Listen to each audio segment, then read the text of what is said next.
Saludos, Kikosis. Estamos aquí un poquito mojados. Nos agarró el palo de agua que en este instante está cayendo en la ciudad de Caracas, muy grande. Tanto así que Gustavo, que viene de Nagua Nagua, Gustavo Hernández, nuestro invitado de hoy, que fuera diputado, es dirigente político, fundador de Alternativa 1. Bueno, el hombre se perdió. No veía. Y entonces empezó a preguntar, y con la lluvia la gente, no, para allá, mojado. Pero es verdad, es mentira lo que estoy diciendo. Es verdad. Ah. Qué palo de agua, vale. Tremendo. Una hora estuve para llegar aquí. Imagínate, tú 2 días lloviendo fuerte. Sí, señor. Ay, Dios mío. Yo le tengo temor a la lluvia. A mí me gusta la lluvia cuando uno está en la casa, tranquilo. Pero lo de la Guaira hace que uno recuerde la lluvia en estas dimensiones así y se asuste. Así es. La Guaira fue terrible. Mira, Gustavo, hay una última noticia. Que el G4 entraría todo, Voluntad Popular, Primero Justicia Borges, AD Henry Ramos y Un Nuevo Tiempo, entrarían todos manteniendo el G4 como instancia en el proceso electoral. Se dudaba, porque AD tiene rato pidiendo que le den la tarjeta blanca. Le dieron la tarjeta de adelante, el CNE, y también se habilitó la tarjeta de la MUP para que cualquier cosa aterrizaran ahí. Sin embargo, yo, dame mi blanca, dame mi blanca. Ya el TCJ declaró, tiró una sentencia que era por 1 año más a Bernabé Gutiérrez. Entonces, la gente empezó a sospechar. Luego, cuando detienen a Freddy Guevara, en medio de las denuncias que hace el gobierno, de que ellos están participando en todo ese alboroto que hay ese día en la ciudad, a propósito del Coqui, que por cierto no tiene nada que ver con el Kiko. Así es, no me pregunten. Entonces los metieron presos y salió Leopoldo declarando: Capriles, yo espero que tú no seas una foca y vayas a aplaudir estas medidas, porque la noche anterior a esa declaración de Leopoldo, en Miraflores había convocado a los parlamentarios de la oposición para hacer estos anuncios y explicar las cosas. Entonces, no se sabía qué iba a pasar con el G4, pero apareció. Ahora no se sabe si va con la tarjeta de la MUP, si va en la alianza que estaba montando Capriles, que es el propietario, el que pidió la tarjeta de la MUP. No se sabe en qué situación va, pero hay un temor. Hay un temor porque dice, ay, estos que son vanidosos, pretenciosos, excluyentes, que convirtieron a la MUP de 20 y pico de partidos en 4, no sea que vengan como si no hubiera pasado nada. Claro, a la gente que me dice, bueno, pues estos tipos se fueron a la abstención, ese desastre, atornillaron a Maduro, hechos los locos, perdieron, no se les dio el plan y ahora vienen como si estuviéramos en el 2015, sin pasar por Go. Por Go. O sea, ¿qué opinas tú? Mira, yo creo que en general eso es una buena noticia, ¿no? Porque es una rectificación de una política que ha sido desastrosa para el país, sobre todo, ¿no? Y que ha permitido que Maduro se atornille en el poder, ¿no? Ahora, lo deseable, por supuesto, es que hagan un mea culpa, pero yo creo que en eso no hay que hacer el énfasis. Yo creo que el énfasis hoy es cómo recuperar la cultura democrática que ha tenido este país por muchos años.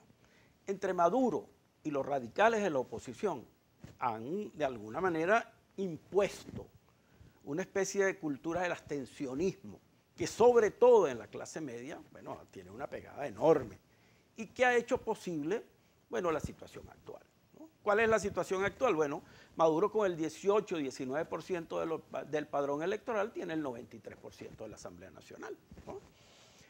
La oposición prácticamente, o todas sus victorias han sido en el terreno electoral.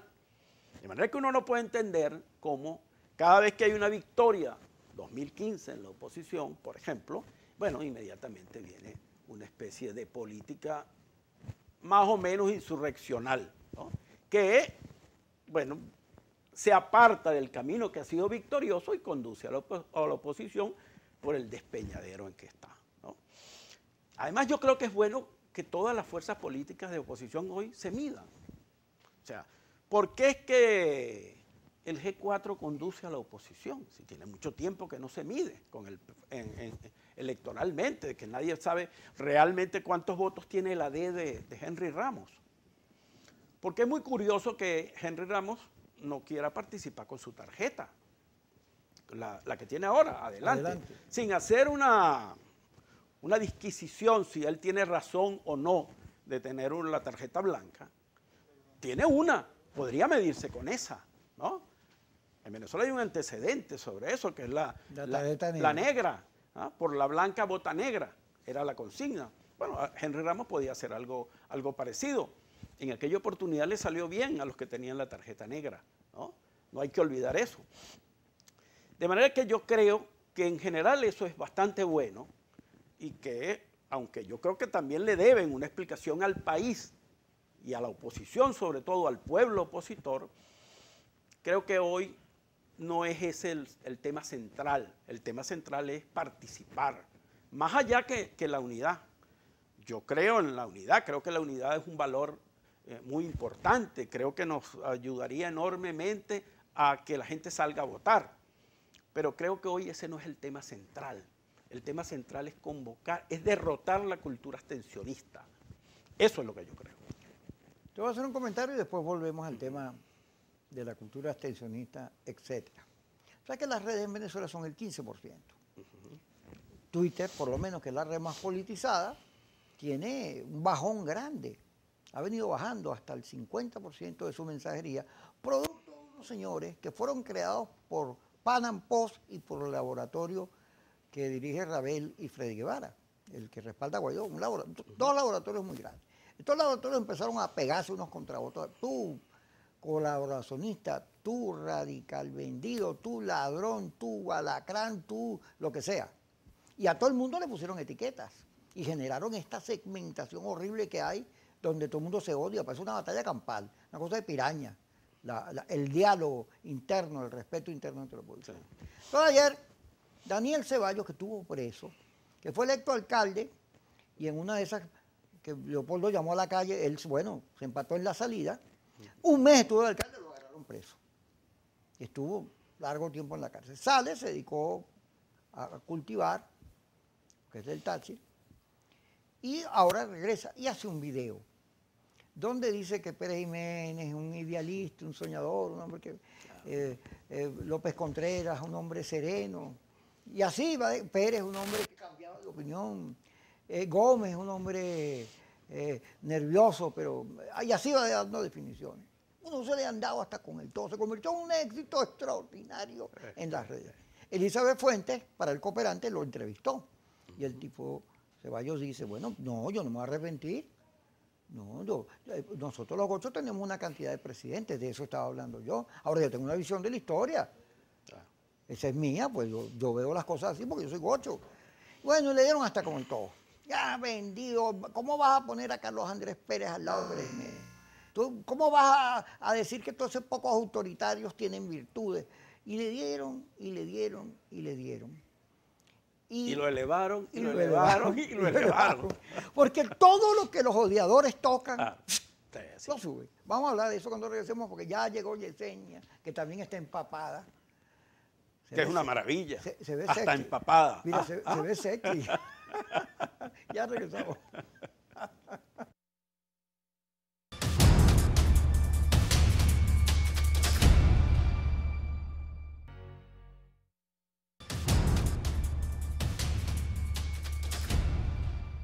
Seguimos en Subcosis con Gustavo Hernández, dirigente de Alternativa 1, fue diputado, miembro de la Causa R cuando era muchachito y dirigente político. Y yo tenía tiempo invitándolo, mira, vente Gustavo para que hablemos, porque tiene un cerebro muy inteligente Gustavo. Pero él vive allá en Naguanagua y no le gusta salir de Naguanagua. Es una cosa horrible. Tú te ríes, pero nosotros nos burlamos. Mira, Gustavo, oye lo siguiente. Entonces, estamos hablando de la cuña de Daniel Ceballos. Entonces, tú te métanse por favor en YouTube y pones Historia Viva de Jorge Olavarría, que era un hombre interesante, inteligente claro, también. No. Fue candidato de la Causa R cuando tú estabas ahí. Efectivamente. Y estaba en ese programa está el Herrera Luque, autor de esa cantidad de libros maravillosos de la historia de Venezuela, Manuel Caballero, tal vez el historiador más polémico y más agudo. Amigo suyo. Y amigo mío. Y José Ignacio Cabrujas, que es un investigador de la historia porque él, para hacer Gómez y su novela, buscó la personalidad del venezolano. Entonces él dice, Cabrúa, en Venezuela hay una malformación histórica, porque Betancur, una vez que derrotó a Pérez Jiménez, convirtió a Pérez Jiménez en un dictador, en un paria, y Pérez Jiménez era algo más que eso. Claro. Si tú lo revisas en la historia, él es un militar muy distinto a todos los que aparecieron en la República, desde Páez hasta sus días. Ese grupo, el que respaldó a Pérez Jiménez, era un modernizador y construyeron bastantes cosas. Pero además Gómez estabiliza el Estado, construye el Estado y además produce estabilidad en un país acostumbrado a los caudillos. Entonces, eso lo respalda Manuel Caballera y el panel que está ahí, Olavarría incluido, y Herrera Buque. Porque la historia no la puedes ver de hoy como si aquellos años no tuvieran su realidad y su tiempo, no la puedes traer para acá. Así es. Y lo que dice Ceballos, le guste o no a la gente, es una versión, una interpretación de la historia. Pero como los odiadores de las redes son unos demonios que no tienen paz con la miseria, fueron y lo mordieron como muerden a todo el mundo. Pero convirtieron a Ceballos. Claro, en una personalidad en Twitter. Porque además Ceballos se ve que lo que estaba buscando era estimular, yo soy gocho, esa cosa gocha de que nosotros tenemos más presidentes que los demás estados y que los gochos para Caracas a ser presidente. Le dio a eso, pues. Claro. Fíjate, eso que tú dices es muy interesante, ¿no? Porque un poco eso es lo que intentó hacer el chavismo-madurismo, ¿no? O sea, la historia de Venezuela, según ese conglomerado político, no le confiere ningún papel a Páez, por ejemplo, ¿no? Que fue uno de los grandes próceres de la independencia, que fue el más importante prócer pata en el suelo de la independencia, ¿no? Y efectivamente, yo vi el video, ¿no? Uno puede discutir lo que él dice, ¿no? Es su versión de la historia y algunas cosas, creo que tampoco se trataba de poner a Pérez Jiménez como un angelito, no lo fue, sin duda alguna.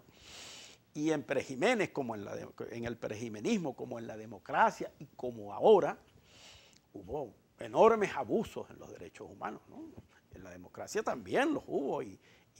Ahora, la historia de Venezuela no comienza, Venezuela es producto de toda su historia, ¿no?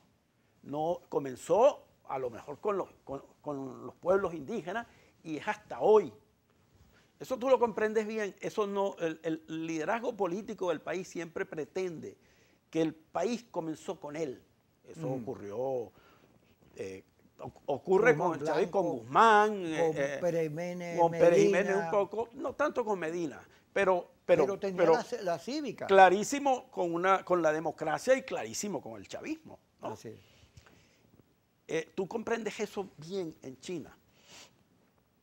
Los chinos te cuestionan a Mao. Todo el liderazgo chino cuestiona fuertemente a Mao. Pero Mao está en Tiananmen, ¿no? Pero ellos saben que sin Mao esta China no era posible, ¿no? O sea, esa idea de continuidad de la historia es fundamental para un país. Y yo creo que uno de los daños que nos ha hecho el madurismo es que ha tratado de vender la idea de que ellos son los iniciadores de la historia del país. Con lo cual han destruido mucho de lo que éramos, mucho de lo mejor que éramos inclusive, ¿no? Y eso creo que en algún momento en que se escriba la historia de este periodo, eso saldrá muy claramente. Por lo menos eso espero. Tú sabes que le cambiaron el nombre de la autopista central de Caracas. Fajardo para Guayaquil. Ahora, cuando tú estudias la historia de Fajardo, Fajardo era un mestizo. Así es. Y un español con una casica guayquerí de Margarita. Así es. Además, para simplificarte el cuento, a Fajardo lo terminan matando los españoles. Así es. Lo agarran en Cumaná, lo descuartizan. Sí, sí, sí. Y le echan una maldición encima. Y fueron los indígenas los que lo vengaron. Se fueron, pusieron preso al coronel y lo español. Vengaron. Y lo vengaron. Entonces, claro, es verdad que Fajardo, que era un constructor de ciudades, un aventurero, Bueno.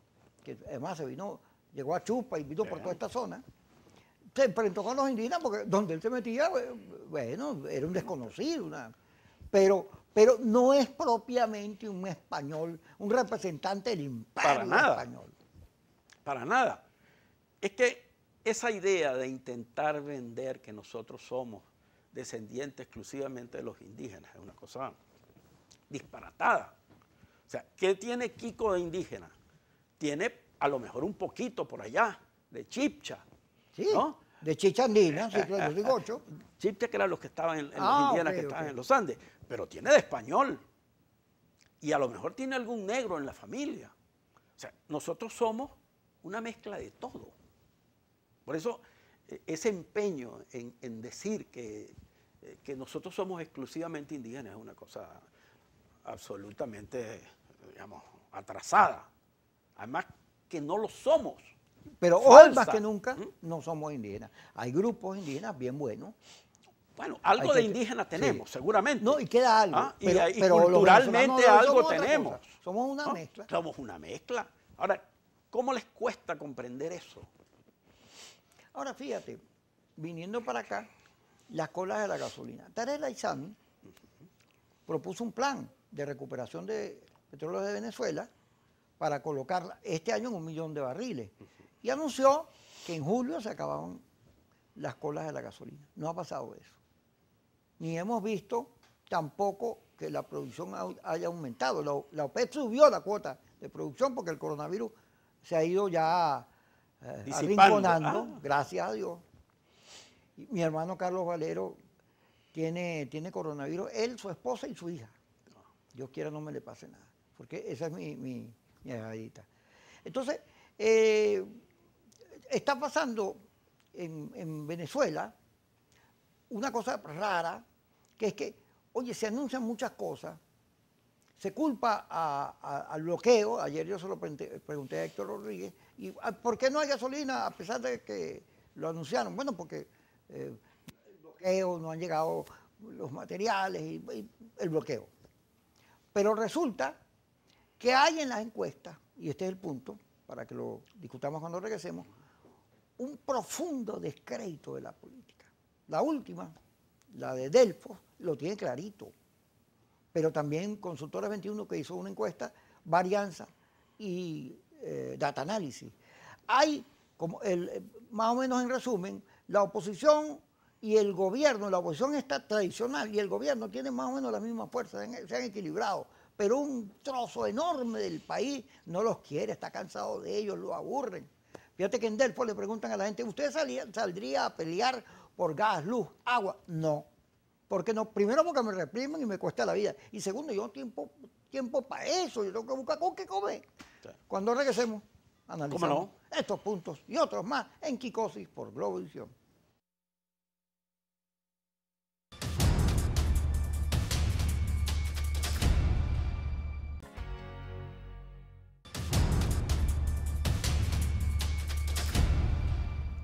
Seguimos en su Kikosis. Bueno, la pantalla y el canal está como loco porque con el agüero que está cayendo, el aguacero, y se va la luz. Ahorita, si usted ve una cuña, algo por detrás, Dios quiera no pase nada, que tengamos que pedir disculpas, pero es que bueno, la electricidad. Yo te planteaba, fíjate, todas las encuestas dicen que después de 22 años, la gente está obstinada a la peleadera, no quiere pelear más, no le atrae. Entonces le preguntan a la gente, fíjate, en Delfos, ¿qué cree usted que le pasó a Guaidó? Y 70%, porque pusieron varias opciones, dice, bueno, es que lo traicionaron.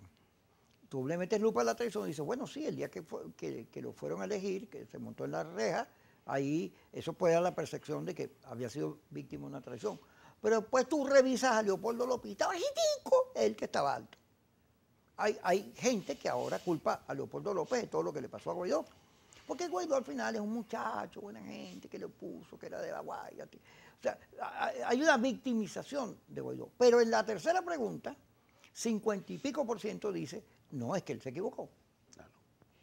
Ahora, todos los políticos han visto esas encuestas y hablan de ella en privado, pero cuando van a hablar en su discurso y a accionar y a armar planchas y cosas, empiezan a hacer codazos, puñaladas, que es precisamente lo que la gente cuestiona.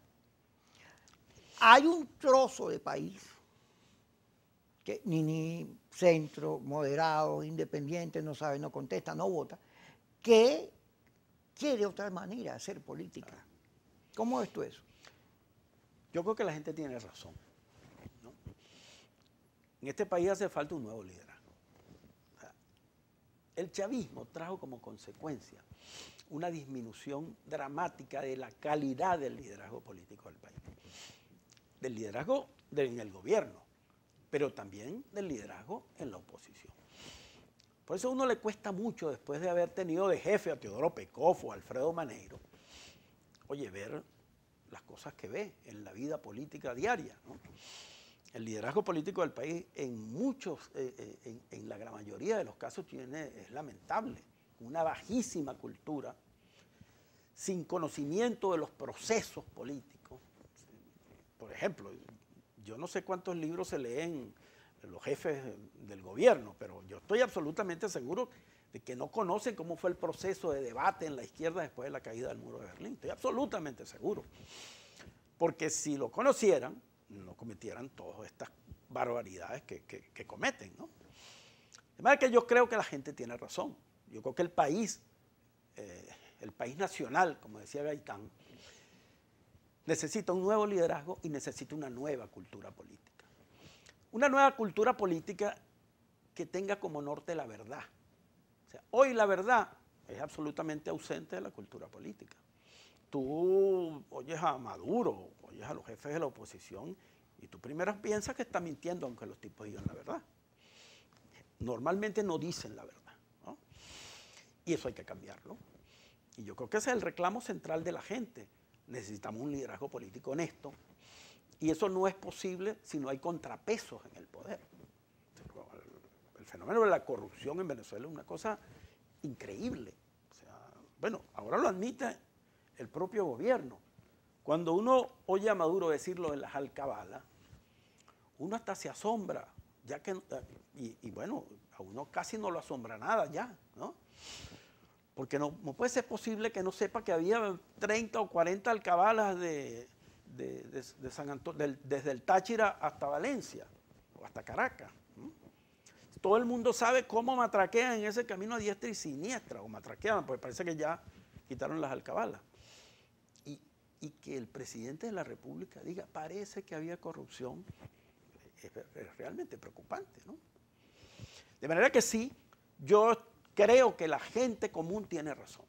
Hay que hacer un esfuerzo por cambiar los códigos de la política en Venezuela y hay que promover un nuevo liderazgo, que no tiene que ver, por cierto, con la edad. Así es. O no necesariamente tiene que ver con la edad. Y ese nuevo liderazgo tiene que tener una característica fundamental. Tiene que ser honesto. Y por supuesto, tiene que también que tener una cultura política, tiene que tener al país por delante, los intereses del país por encima de los intereses de grupos, de individualidades o de partidos, que es lo que ha ocurrido ahora. El PSV es un partido de Estado. ¿Qué tan fuerte es el PSV? Lo sabremos cuando no tenga el poder, porque hoy el PSV es el Estado venezolano, ¿no? Descaradamente. Y no hay ningún contrapeso a eso. Por eso a mí me pareció muy valiente la declaración de Enrique Márquez, reclamándole a Maduro, con mucha valentía, pero además con mucha ponderación, que es muy importante también, dado su cargo, que no usara los medios públicos, porque eso simplemente es un delito. Ahora, eso lo sabe todo el mundo en Venezuela, cualquiera que haya... Pero el que se molestó fue Diosdado. Ah, bueno, porque digamos que Diosdado hace el papel de chico malo, pero no fue contra Diosdado, fue directamente al centro del poder. Y el reclamo era justo, válido, apegado a derecho. Lo que uno no puede entender es que el fiscal general de la República no diga nada. Debería decirlo si usa los bienes públicos para promover una candidatura el gobierno y si lo hace la oposición. Yo siempre me opuse, por ejemplo, a que usaran Parque Miranda cuando la gobernación de Miranda estaba en manos de la oposición para cargos, para eventos electorales de la oposición, porque es el mismo delito, lo cometa Maduro o lo cometa un gobernador de la oposición. El Teatro Municipal de Valencia, que es una de las joyas arquitectónicas del país, bueno, Lo usaron 1000 veces para actos del PSOE. Por cierto que vi un video en las redes de la Plaza de Toros de Valencia y Destruida, eso está absolutamente destruido. destruida. Una cosa, bueno, después que uno ve cómo destruyeron la biblioteca en la Universidad de Oriente, uno dice, bueno, ¿no? Estamos viviendo malos tiempos realmente, ¿no? Ahora, el gobierno pareciera dar señales de que una vez que resolvió el tema político, o sea, venció a Guaidó, resistió a Trump, anda buscando reinstitucionalizar el país porque está jugando la geopolítica. Claro. Eso lo discutimos ayer también con Héctor Rodríguez. Pero, dicen ellos, para ponerte un ejemplo, que estando la misión de Oslo aquí, se activa la Cota 905. ¿Y eso por qué? Y de esa manera. Entonces el gobierno dice, no. Porque el discurso de la salida de fuerza, lo de la operación Gedeón, Guaidó puede decir que yo no estuve metido ahí, pero Vergara, JJ Rendón, las grabaciones, las fotos, momentico, porque aquí todo, como tú dices, aquí todo es un yo no fui. Claro. Hay una grabación de Marrero entrando a una reunión con un encapuchado para reunirse con Diosdado y yo no fui, pero está claro quiénes fueron. Entonces se reúnen, conspiran, dicen cosas, están reuniéndose con el gobierno para llegar a acuerdos. No. Y están reuniéndose. Entonces no dicen la verdad. Ahora la gente se da cuenta de eso. Claro. Y ese es las encuestas son el resultado de eso. De eso. Ahora, que es la pregunta que te iba a hacer, pedirte tu opinión. Es evidente que Maduro se está moviendo, que los propios americanos, dice Tomás Ocio en su informe, que hay conversaciones entre el gobierno de Biden y el de Maduro, pero ocultas. Claro. Y dice que tal es que, estando Gerardo Blay y Leopoldo López, Julio Borges allá en Washington, el gobierno de Biden no se reunió con ellos, pero hubo una declaración del canciller americano, del canciller canadiense y del canciller de la Unión Europea diciendo que había que acompañar estos gestos y buscar que los venezolanos resolvieran sus propios problemas y por la vía electoral. Entonces Maduro anunció, primero dijo, yo no me voy a reunir con estos grupos subversivos y no sé qué cosa, pero ya dijo, vamos a México. Yo voy a mandar mi delegación, ya la Alianza Democrática dijo que va a ir José Antonio Martínez, y va a ir Timoteo, Capriles mandará lo suyo porque es parte de la negociación, debe ir él, Stalin, Vicente Díaz, no sé, y este grupo, el G4, debe mandar lo suyo, pero va la oposición segmentada. No es el plan de Guaidó que voy yo solo, claro, como antes. ¿Cómo ves tú eso? Y eso es bueno. O sea, admitir que la oposición en Venezuela es variopinta, yo creo que es un avance. Porque hasta ahora, Guaidó, que ha sido un líder valiente, ¿no? Equivocado pero valiente, yo no creo que de lo que se trate hoy es de apalearlo, ¿no? Yo creo que él debería hacer un mea culpa. Es decir, si él le dice al país que se equivocó, probablemente se redimensione su figura. Creo que no va a pasar eso, ¿no? Pero es lo que yo creo que debería hacer. Sigue siendo una figura relativamente importante. Pero chiquitica, bueno, en comparación con lo que tenía. Claro, en comparación con lo que tenía. Y ya va, ya hay que ir, voltea para allá. ¿Qué está viendo ahí? Yesenia. ¿Y qué está haciendo Yesenia? Está, mira, muy brava. ¿Y qué tiene en la mano? Tiene en la mano como un borrador, ¿será? ¿Qué es lo que tiene Yesenia en la mano? Un zapato, que nos lo va a tirar si nos van a corte. Yesenia. Llévatelo.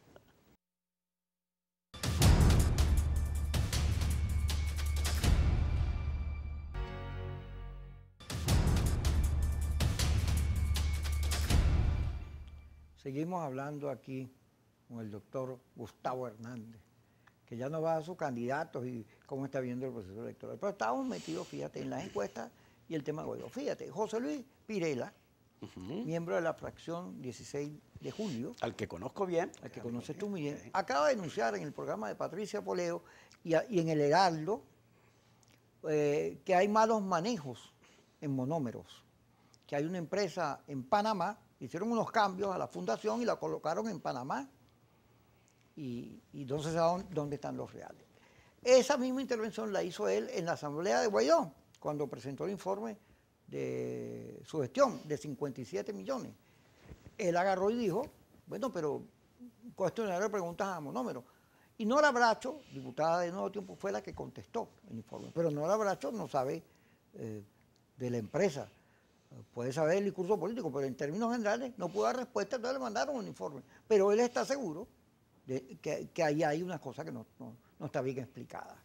Digo esto porque el tema Guaidó, puede que Guaidó, ciertamente, muy voluntarioso, según señala el gordo Manuel García, en la época en que Guaidó asumió la dirección de la oposición, el punto más importante para la gente era la valentía. Ya hoy no es así. No. Sé valiente, ¿te acuerdas los muchachos, los diputados de la autopista? No, claro. Eso era un valor. Ahora es la política. Pero cuando tú revisas todo lo que le pasó a Guaidó, yo lo he venido diciendo aquí, porque ellos no hacen ninguna autocrítica. Y a mí el G4 no me gusta. Me parece que esa dirección no puede seguir encargada del asunto porque va a perder como ha perdido durante todos estos años. El G4 agarró la autopista y los topochos. La ayuda humanitaria, donde el USAID dice que se robaron el 98% de lo que ahí se dio. Casi cae, el gobierno de Paraguay casi cae por unas denuncias de ese tipo. Luego está la operación Gedeón, que es una cosa horrible, que a mí parece, bueno. Luego hicieron la consulta para ahora decir todo esto que están diciendo. Se aliaron con Trump, pidieron la intervención americana y un golpe de Estado. O sea, todo eso, y eso no va a tener ningún impacto, ni discusión, ni debate. Porque cuando estamos pidiendo la Comisión de la Verdad, perdón, pacificación, que quiten los inhabilitados, que vuelvan los presos políticos, bueno, todo pasa porque nos digamos la verdad. Claro. Que no la escondamos, que no hagamos una reflexión de todo lo que ha pasado en el país, porque si no la paz es ficticia. No es que tú te confieses, pero pongo el ejemplo de la Comisión de la Verdad de Sudáfrica, donde víctimas y victimarios se encontraban, y el victimario tenía que decir, sí, yo lo maté, yo fui. Y entonces la familia, ay, desgraciado, se lloraban, generalmente se abrazaban, caso resuelto. O sea, el proceso de paz es un proceso de reconocimiento a los errores y sobre todo a la convocatoria de la violencia. O sea, al decir, oye, la violencia no vale, el cerebro humano, la razón, la democracia. Claro. Y eso aquí no se ve. A mí me asombra, y ya termino, Juan Pablo Guanipa no fue a la gobernación, entregó la gobernación, bueno, terminó la ANC, ahí están los alcaldes, los gobernadores, Lady Fajada, el otro. Ay, tú no vas a hacer una evaluación de lo que te pasó. Tú porque no la hagas, pero la política te la va a hacer, porque los errores en política se pagan. Así es, caro. Caros. Bueno, yo creo que la rectificación se está dando. O sea, en cada uno de esos partidos hay una revuelta interna. Y porque la gran mayoría de los activistas de esos partidos quieren participar, ¿no? De manera que va a haber una rectificación de hecho, aunque no hagan mea culpa, ¿no? Fíjate, pero yo sí creo que en algún momento de la historia de este país, de la historia por venir, habrá, no sé si eso se puede decir, una historia por venir, pero creo que sí, habrá que rendir cuentas, ¿no? Porque yo creo que el chavismo tiene que rendir cuentas, pero también pienso que la oposición deberá rendir cuentas, ¿no? Eso inclusive en alguna declaración mía hace algún tiempo lo dije. Creo que aquí todos tenemos que rendir cuentas de lo que ha pasado, ¿no? Efectivamente, yo creo que, y te insisto en esta idea, yo creo que la gente está más clara de lo que uno supone, ¿no? Porque todo eso que reflejan las encuestas, en definitiva, es una condena a la actitud del chavismo y de la oposición tradicional. Una oposición que, por cierto, tiene tantos años en el poder, en la oposición, como el chavismo en el gobierno, ¿no? La otra vez estuve viendo una foto de hace, creo que 18 años. Todos eran los mismos con excepción de Guaidó, que no estaba. Pero todos los demás eran los que están ahora. Y eso tiene que producir, tiene que cambiar. Pero lo más importante es que cambie la cultura política de la clase política. Y eso es en eso hay que insistir mucho. Porque Este país, por un cambio de gobierno, si el gobierno se traslada del madurismo al G4, no va a cambiar mucho las cosas. Ahí hay un comportamiento autoritario en el G4, hay un manejo no muy claro de los dineros públicos, de manera que hay presente una cosa de la corrupción, y tampoco es que hay mucha eficiencia, ¿no? Yo creo que los hechos lo evidencian, ¿no? De manera que no hay ellos no representan un cambio verdadero. Yo creo que aquí se ha hablado siempre de acuerdos en el orden político, pero yo creo que el país necesita más que eso. Yo creo que hay que producir un acuerdo nacional, por ejemplo, para enfrentar el crimen y la violencia, ¿no? Para construir un Estado de Derecho. En Venezuela no hay Estado de Derecho. Para rescatar la educación. Para rescatar la educación y para relanzar la economía. Así ¿no? es. Ahora, eso no se va a producir De la nada. ni tampoco excluyendo al chavismo. Eso hay que admitirlo. O sea, no es cortándole la cabeza a todos los dirigentes del madurismo que eso se va a producir, ¿no? Yo creo que hay que construir una Venezuela postmadurista que sea incluyente y sobre todo donde exista contrapesos y Estado de Derecho. Lo de Estado de Derecho es fundamental. O sea, en Venezuela hoy, yo soy abogado de hace 40 años, y lo que ocurre en los tribunales es una cosa absolutamente lamentable. O sea, tú no tienes garantía en absoluto de que se va a aplicar la ley. El TCJ con la comisión que está haciendo la revisión del sistema judicial. Por Dios, pero ¿quién puede creer que va a haber una refundación del Poder Judicial en manos de altos dirigentes del chavismo? No es eso lo que reclama el país. No es eso lo que reclaman los abogados, ni siquiera los jueces en general. Lo que se reclama es que pueda haber una reforma judicial profunda en manos de gente que sabe de eso, que no pretenda partidizar el Poder Judicial, sino que en definitiva lo profesionalice, lo haga más honesto, lo haga confiable. Ese es el sentido de la cosa. Ahora, bien, ¿podrá ser una reforma del Poder Judicial en manos de Diosdado confiable para los que no son del PSUV? Obviamente. Tenemos que ir al corte, pero te dejo esta pregunta para la gente. Me contabas tú que el proceso interno del PSUV en Carabobo es complejo porque Diosdado está metido contra la cava. Sí, eso parece. Bueno, cuando regresemos, ya que como aquí todo el mundo se mete en los problemas internos del otro, vamos a ver cómo está lo del PSOE en Carabobo, que tú me hiciste unos comentarios. Ya regresamos.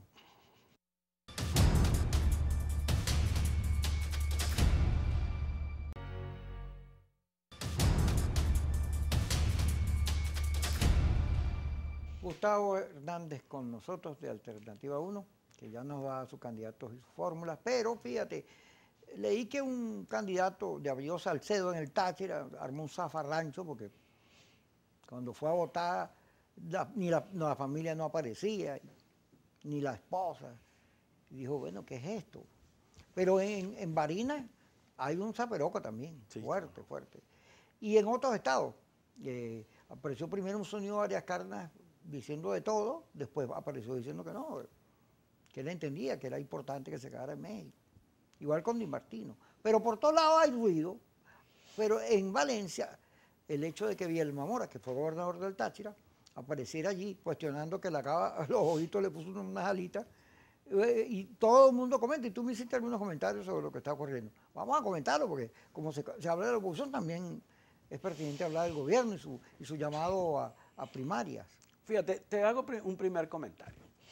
Es absolutamente inconstitucional que Bielma Mora sea diputado por Carabobo. Gobernador. Diputado por Carabobo, él es diputado por Carabobo. Es diputado, exacto. O sea, nunca vive en Valencia, eso no sabe dónde queda Huigüe, ¿no? Y eso lo impide la Constitución, ¿no? Pero lo mismo hace la oposición. O sea, que hay diputados de la Yo, cuando fui candidato de la oposición. El diputado fue en Mérida. Pero tú eres merideño. Bueno, tachirense. Gocho. Gocho. Pues, ¿no? Gocho. Pero eso no debería ser, ¿no? Porque eso de verdad atornilla el centralismo y, bueno, y de alguna manera también liquida los liderazgos regionales, ¿no? Ese es el propósito y sentido de la norma, ¿no? El diputado tiene que representar al pueblo donde vive. Ahora, Bielma Mora es candidato, pero obviamente es candidato de una fracción del PSUV. Aparentemente es la fracción que comanda Diosdado y Ameliach, ¿no? Que se la tienen jurada a la cava, ¿no?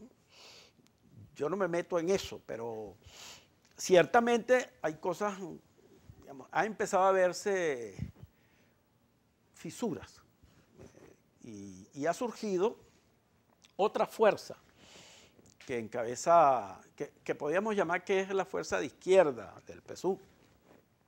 En Carabobo la expresa Joel Pérez Marcano.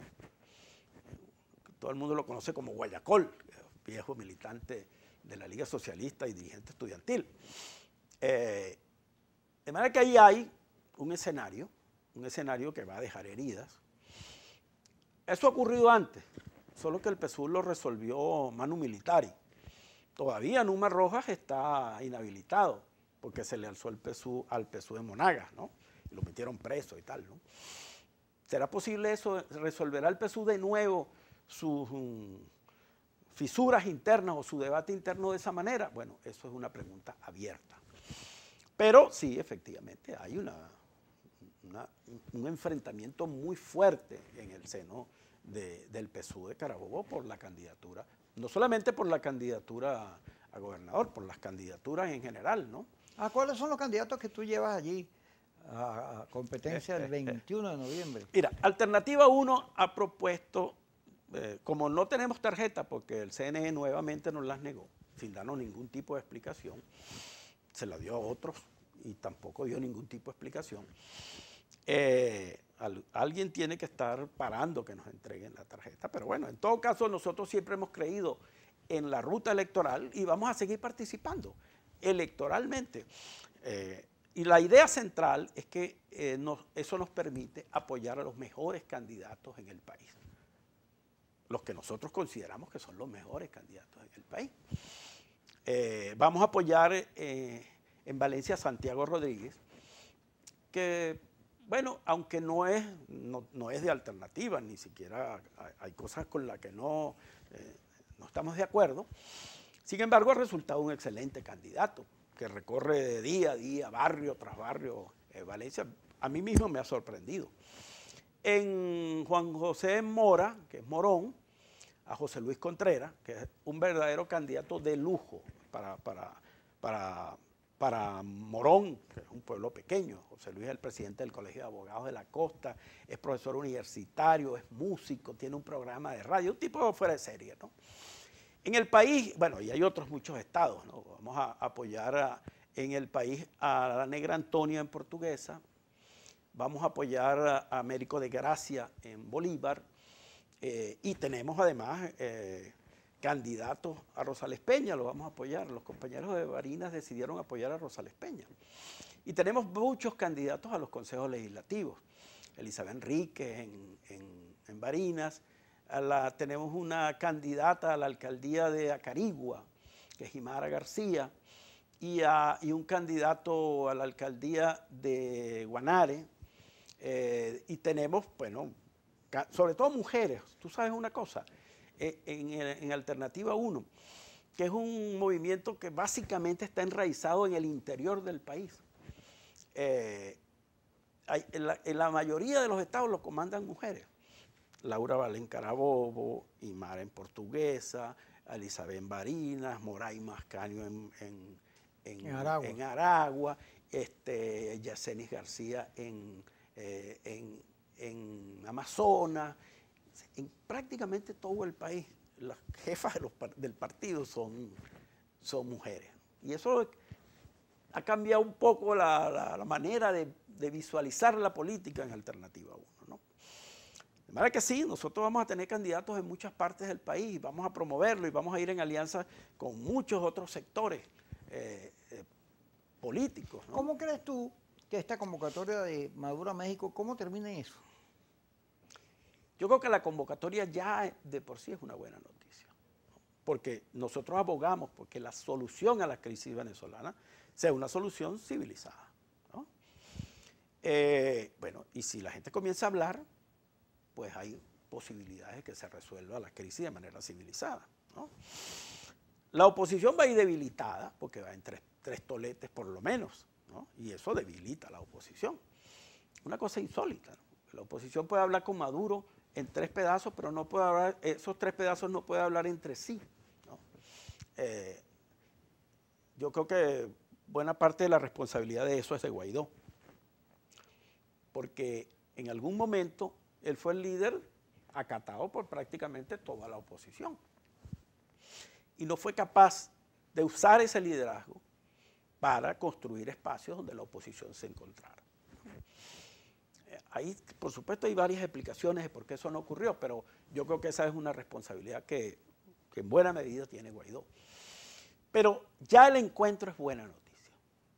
Y abogamos en Alternativa 1 en que se pueda producir por lo menos el inicio de un acuerdo en el que podamos resolver no solamente el problema político, como ya te dije, sino que también podamos abordar algunos de los problemas más complicados del país. Eso será en una segunda oportunidad, mi querido Gustavo, porque el programa ha llegado a su final. Muchas gracias por estar con nosotros. Muchas gracias a ustedes, doctor King. ¿Qué es eso? La lluvia. La lluvia.